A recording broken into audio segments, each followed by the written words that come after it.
Quem acompanha os artigos científicos pôde notar uma tendência de se utilizar menos a medida do diâmetro da hérnia de forma isolada e passar a usar mais a relação entre o volume da cavidade abdominal e o saco herniário.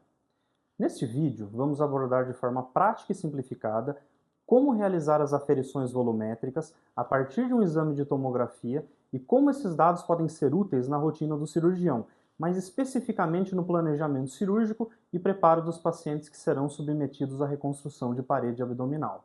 A origem destes cálculos remete à resolução da fórmula matemática do volume de uma elipsoide. É até interessante saber de onde eles vêm, mas como o objetivo aqui é simplificar, o que nós vamos precisar lembrar é de multiplicar a medida de cada eixo por 0,52. Vamos partir de um exame de tomografia para entender quais são os passos das medidas desse método que foi difundido após os artigos do professor Tanaka. Primeiramente, vamos separar o limite do que é cavidade abdominal e do que é saco herniário, pois vamos calcular o volume de cada um separadamente. Para isso, é importante que tenhamos um corte axial e um corte coronal, pois serão necessários medir em centímetros a largura, a altura e o comprimento dos compartimentos. Vamos começar pelo saco herniário. É necessário uma medida laterolateral, depois uma medida da altura e por último uma medida longitudinal. Multiplicando-se cada uma das medidas por 0,52, temos o volume estimado do saco herniário em mililitros ou centímetros cúbicos. Agora, vamos aplicar as medidas em centímetros dos mesmos eixos, porém para os limites da cavidade abdominal.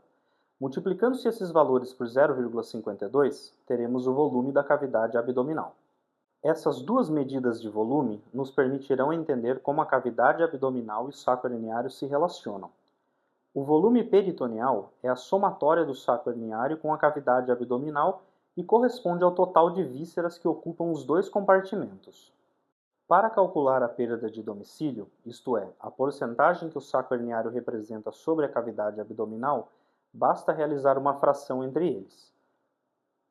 Por último, o índice peritoneal é calculado com o volume da hérnia no numerador e o volume peritoneal no denominador, e expressa em porcentagem o quanto a hérnia representa no total de vísceras.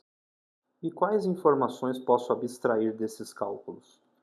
Perdas de domicílio menores que 25% possuem alta probabilidade de síntese da linha média, com taxas baixas de fechamento em ponte. Por outro lado, perda de domicílio acima de 30% requerem com maior frequência cuidados intensivos. O índice peritoneal menor que 20% é um preditor de fechamento da linha média sem tensão, mas quando acima de 33%, algum grau de hipertensão intraabdominal pode ser esperada no pós-operatório. E o mais interessante é que esses valores não são imutáveis.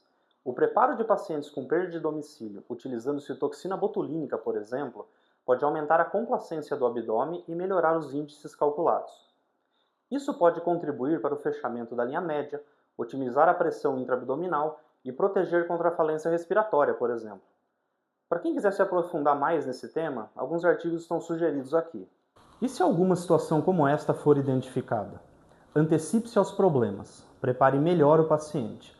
Considere usar métodos adjuvantes como a toxina botulínica e o pneumoperitônio progressivo. Contextualize a sua equipe multidisciplinar. Realize avaliação cardiorrespiratória e certifique-se que o seu hospital tem condições ideais para cuidar de um pós-operatório com necessidades especiais. Afinal, não é só uma hérnia.